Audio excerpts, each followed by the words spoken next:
दुसऱ्या डॉटवर आहे ना. हां, आता आम्ही चाललोय अरुणाचल प्रदेशवरून काहो या शेवटच्या गावावरून खुपा या गावी. तिथून पुढं मग आम्ही जाऊ दिब्रुगड किंवा सादिया म्हणून आसाममधलंच एक गाव आहे तिथं. हे समोर बघा कसं पडलेलं आहे सगळ्या अख्ख्या अरुणाचलमध्ये. हे लँडस्लायडिंग वगैरे होतं इथं.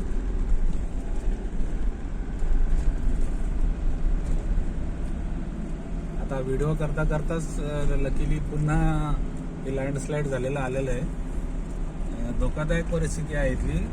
तर आता पावसाळ्यात इथे कोणी येऊ नये, पण आपल्याकडे पावसाळा नसतो, पण फेब्रुवारीमध्ये इथे पावसाळा चालू होतो.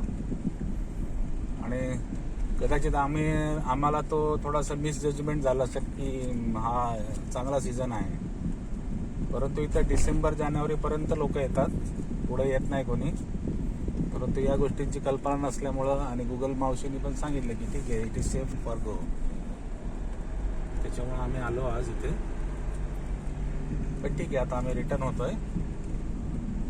आता इथं कुफाला गेल्यानंतर आम्ही पुढचा प्लॅन ठरवणार की कसं यायचं किंवा पुढची काय परिस्थिती आहे. ठीक आहे, तर भेटू पुन्हा. बाय.